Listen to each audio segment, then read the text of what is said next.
আৰু এই মহাবিদ্যালয়ৰ পৰিচালনা সমিতিৰ মাননীয় সভাপতি মহোদয়, আমাৰ কামৰূপ জিলাৰ স্কুলসমূহৰ পৰিদৰ্শক পূৰ্ব ঠাকুৰীয়া ডাঙৰীয়া আৰু আমাৰ মাজত উপস্থিত থকা মই বিশেষভাৱে আমন্ত্ৰণ কৰি আনিছোঁ মোৰ ভাতৃসম গুৱাহাটী বিশ্ববিদ্যালয়ৰ ৰাজনীতি বিজ্ঞান বিভাগৰ মুৰব্বী অধ্যাপক প্ৰফেচৰ জয়ন্ত কৃষ্ণ শৰ্মা প্ৰমুখ্যে আজি ইয়াত উপস্থিত থকা মাননীয় সচিববৃন্দ, জয়তে মই সকলোকে ধন্যবাদ জনাইছো আৰু কৃতজ্ঞতা জনাইছো এই সম্বৰ্ধনা অনুষ্ঠানৰ কাৰণে।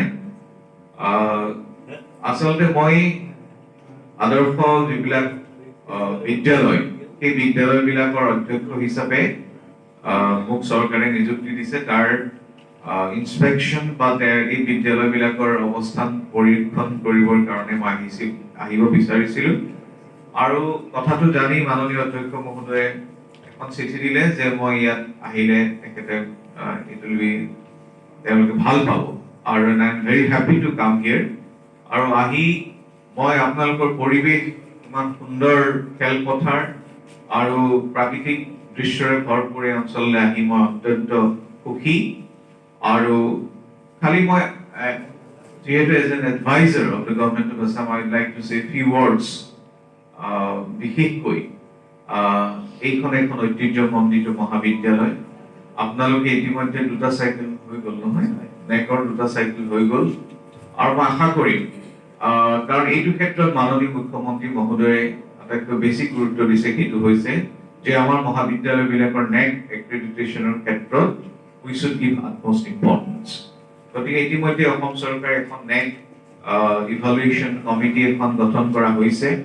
আৰু মই আপোনালোকক অনুৰোধ জনাম যে এই নেকৰ যিকেইটা 6-7টা যিকেইটা ক্ৰাইটেৰিয়া আছে, এই গোটেই ক্ৰাইটেৰিয়া কেইটাত মই ভাবো একোজনকৈ এছ'চিয়েট প্ৰফেচাৰ বা এছিষ্টেণ্ট প্ৰফেচাৰ দায়িত্ব ল'ব লাগে। উদাহৰণ হিচাপে চিলেবাছৰ ওপৰত একোজন তত্ত্বাৱধায়ক থাকিব লাগে। তাৰপিছত আপোনাৰ ইনোভেশ্যনৰ কথা আছে, টিচিং লাৰ্ণিং, ষ্টুডেণ্ট ছাপোৰ্ট এটা খুব ডাঙৰ গুৰুত্বপূৰ্ণ। ইনফ্ৰাষ্ট্ৰাকচাৰ আপোনালোকৰ মোটামুটি ঠিকে আছে বাৰু, সেইটো শেষ পৰ্যায়ত অলপ ভাল কৰিব লাগিব। গতিকে ষ্টুডেণ্ট ছাপোৰ্ট, তেওঁলোকৰ কি কাউন্সেলিং কৰিছে, এইবিলাকৰ proper documentation is very essential. যে ল'ৰা ছোৱালী আজি কোভিড সৃষ্ট পৰিৱেশত বহুত ল'ৰা ছোৱালী traumatize. In fact I would have love to address our students, I like talking to them. যাই কি নহওক, এতিয়া এইটো যিহেতু মোৰ ইমান সময় নাই, কিন্তু এই আটাইকেইটা পেৰামিটাৰ যিকেইটা আছে, এই পেৰামিটাৰ কেইটাৰ ক্ষেত্ৰত আপোনালোকে অত্যন্ত গুৰুত্ব দিয়ক। আপোনালোকে কি পায় সেইটো ডাঙৰ কথা নহয়, বাট ইউৰ এফৰ্ট ইজ ইম্পৰ্টেণ্ট।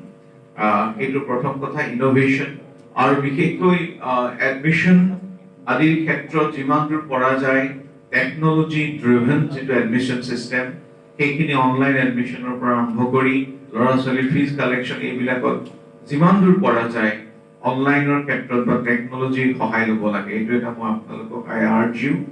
আৰু ইনোভেশ্যন আৰু কমিউনিটি যিটো লিংকেজেছ, এইটো খুব গুৰুত্বপূৰ্ণ যে প্ৰত্যেকখন কলেজে আচলতে কিছুমান ইনোভেটিভ প্ৰেক্টিচেছ কৰিব পাৰে আৰু কমিউনিটি লিংকেজেছ কৰিব পাৰে। কমিউনিটি লিংকেজেছ মানে এতিয়া আপোনালোকৰ ওচৰতে আলুপতি চৰটো আছে, বা আপোনালোকৰ জনামতে এখন নগৰ অঞ্চল নহয়, এখন গ্ৰাম্য অঞ্চল। গতিকে ইয়াৰ কমিউনিটি সকলৰ জীৱন ধাৰণৰ মানদণ্ড উৎকৰ্ষ সাধনৰ কাৰণে এই মহাবিদ্যালয়ৰ কাৰণে কি ভূমিকা পালন কৰিব পাৰে, আই think that will be very very critical. গতিকে আপোনালোকে 2টা কাম কৰিব লাগিব। এটা কাম হ'ল, মই সকলো গোটেই ইয়াৰ সমস্যাখিনি সমাধান কৰিব পাৰিব নেকি? নোৱাৰে। I am not urging you to solve all the problems of the communities. No, সেইখিনি নোৱাৰে। কিন্তু এখন বা দুখন গাঁৱলৈ তেওঁলোকৰ শিক্ষা দীক্ষা, তেওঁলোকৰ ভেকচিনেশ্যন, তেওঁলোকৰ স্বাস্থ্য সম্পৰ্কে সজাগতা আদি যদি কিছুমান কাম কৰিব পৰা যায় দুখন এখন গাঁৱৰ লগত, তেতিয়া it will add to your NAAC evaluation. আচলতে আজিকালি এইখিনি আপোনালোকে কেৱল ৰাইজৰ বিকাশৰ কাৰণে, ৰাইজৰ সুবিধাৰ কাৰণে কৰিছে, সেইটোৱেই কাৰণেই নহয়। অন্ততঃ নেকৰ ইভালুৱেশ্যনৰ এইবিলাক চাই যে গাঁও যদি এডপ্ট কৰিছে, গাঁওখনৰ তেওঁলোকৰ সজাগতা, নাৰী সজাগতা, অধিকাৰ, হেল্থ এৱাৰনেছ, তাৰপিছত আপোনাৰ বা ভেকচিনেশ্যনৰ ক্ষেত্ৰত আপোনালোকৰ যদি কিবা ড্ৰাইভ আছে, গতিকে এনেধৰণৰ কিছুমান ইন'ভেটিভ প্ৰেক্টিচেছ ইজ ইম্পৰ্টেণ্ট। আৰু লগতে দুই এটা কথা মই কওঁ, সেইকেইটা হৈছে মেণ্টৰিং স্কুলছ।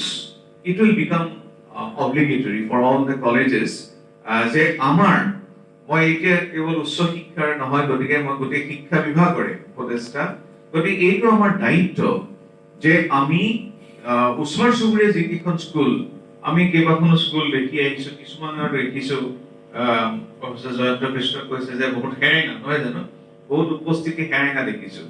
গতিকে ল'ৰা ছোৱালীখিনি যাতে মানে ৰেগুলাৰ ডেইলি তেওঁলোকে যাতে স্কুললৈ আহে, আৰু আহি পেলাই বিশেষকৈ বিজ্ঞান আৰু অংকৰ ক্ষেত্ৰত আমি জনপ্ৰিয়তাৰ কাৰণে অলপ হেণ্ড হোল্ডিং এক্সাৰচাইজ, অলপ তেওঁলোকক সহায় কৰিব পাৰি নেকি।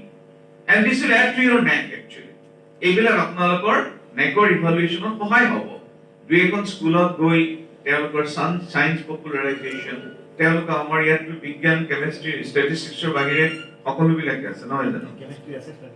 গতিকে এই বিজ্ঞানগাৰ, আমাৰ যিবিলাক পৰীক্ষাগাৰ আছে, তালৈ যদি তেওঁলোকক কেতিয়াবা আনিব পৰা যায়, গতিকে it's my appeal to U.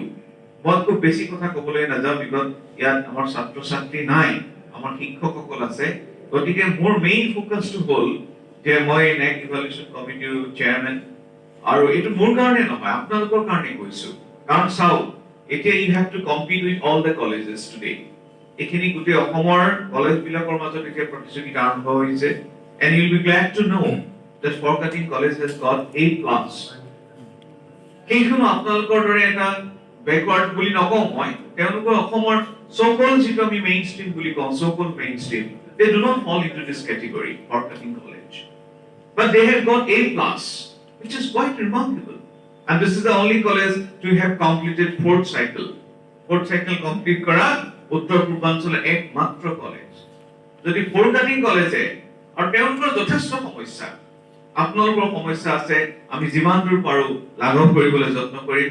মাননীয় অধ্যক্ষ মহোদয়ে মোক এখন চিঠি, আমাৰ ডিচেপ পৰিচালনা কমিটিৰ অধ্যক্ষ সভাপতি মহোদয়, যিমানখিনি পাৰো মই ইয়াতে সমাধান কৰিম বুলি প্ৰতিশ্ৰুতি দি নাযাওঁ, কিন্তু definitely I will try my best to resolve them. And আমাৰ যিটো বিউৰ'ক্ৰেটিক পাকচক্ৰ কিছুমান থাকে, সেইবিলাকক মই এইবিলাক যাতে সোনকালে সমাধান কৰিব পাৰি। I will play a proactive role. There is not an iota of doubt about that. বাইদেউৰ বহুত সমস্যা বহুত বছৰৰ পৰা আছে, এইখিনি কথা বুজিছো, কিন্তু সমস্যা বহুতৰে আছে। মই আপোনাৰ কথাটো শুনি বেয়াও লাগিছে, ইমান বছৰ আপুনি নিৰলসভাৱে এইখন মহাবিদ্যালয়ক সেৱা আগবঢ়াই আহিছে, অথচ যেনেধৰণে পাৰিতোষিক পাব লাগিছিল তেনেধৰণে পোৱা নাই। বাইদেউৱে নহয় জানো? আছে, বুজিছো। গতিকে সমস্যা এনেকুৱা কিছুমান আমাৰ যথেষ্ট আছে, যিমান দূৰ পৰা যায় মই এইখিনি উপস্থাপন কৰি তাৰ আকৌ সমাধানৰ কাৰণে I will try my best. গতিকে কিন্তু তাৰ মাজতো but we have to play our role. আমাৰ দায়িত্ব যেতিয়া লৈছো, দায়িত্ব আমি পালন কৰিবই লাগিব। আৰু I always believe in স্বধৰ্ম in the sense that যে আমাৰ যিটো টাস্ক, আমাৰ যিটো ৱৰ্ক, আমাৰ কৰ্মটো আমি কৰিবই লাগিব। সেইকাৰণে মই সৰস্বতীৰ যিটো মূৰ্তিৰ আগত যিখিনি বৈশিষ্ট্য থাকে, সেই বৈশিষ্ট্যখিনিৰ ওপৰত আমাৰ শিক্ষকসকলে গুৰুত্ব আৰোপ কৰিব লাগিব। এটা হৈছে ল'ৰা ছোৱালীৰ বিকাশৰ কাৰণে গান। সৰস্বতীৰ সন্মুখত যিখন বীণাই গানক প্ৰতিনিধিত্ব কৰে। গান is not necessarily music only, it's finer dimension of life. জীৱনৰ যিবোৰ সুকুমাৰ দিশ গানে প্ৰতিনিধিত্ব কৰে। চ' ল'ৰা ছোৱালীক আমি সৃষ্টিশীলতাৰ কাৰণেও আমি গুৰুত্ব দিব লাগিব। গান ৰিপ্ৰেজেণ্টছ the finer dimension of life.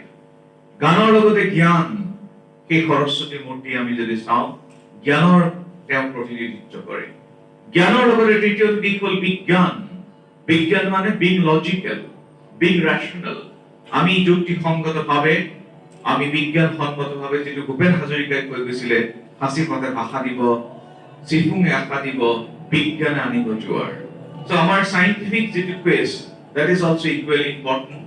So মই যেটো কৈছো গান, জ্ঞান, বিজ্ঞান আৰু স্বজ্ঞান মানে এতিয়া আমাৰ এই অঞ্চলৰ, আলুপুতি অঞ্চলৰ যথেষ্ট আমাৰ ল'ৰা ছোৱালী আছে যিসকল তেওঁলোকৰ নিজস্ব কৰ্মৰে তেওঁলোকে দক্ষতা আগবঢ়াব পাৰে। গতিকে তেওঁলোকৰ যিটো পজিটিভ দিশ, তেওঁলোকৰ যিটো স্বজ্ঞান, যিটো স্বধৰ্ম, তেওঁলোকৰ যিটো ভাল, সেই ভালখিনি যাতে অধিক কৰিব পাৰে, যিটো নতুন শিক্ষানীতিও কৈছে। আমাৰ নতুন শিক্ষানীতিও কৈছে যে যাৰ যাৰ যিখিনি কম্পিটেন্স আছে সেই কম্পিটেন্স অনুসৰি আমি আচলতে কলেজবিলাক গঢ়িব লাগিব।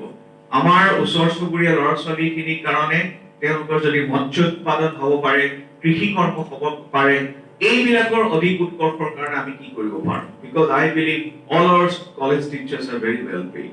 গতিকে we have our duties to render to the society. গতিকে মই বিশেষ নকওঁ, আপোনালোকক সাংঘাতিক ডুজ ডোন্টছ ক'বলৈ মই ইয়াত অহা নাই। I am also a part of you, আপোনালোকৰ মই এজন অংগ। I am a teacher also. So' এইখিনি মই আপোনালোকক অনুৰোধ জনাম যাতে এই অঞ্চলটোৰ বিকাশৰ কাৰণে যি এক সংবদ্ধ এটা সুন্দৰ positive role is being played by B B Chaliha's college. আপোনালোকক অভিনন্দন জনাইছো, অধ্যক্ষ মহোদয়, পৰিচালনা সমিতিকে, সমূহ আমাৰ বিভাগকে, শিক্ষক শিক্ষয়িত্ৰীকে, I congratulate all of you for your responsibility, for your role that you can play. আৰু আপোনালোকক অফুৰন্ত শুভেচ্ছা, শুভকামনা জনাই মোৰ কথা সামৰিছো।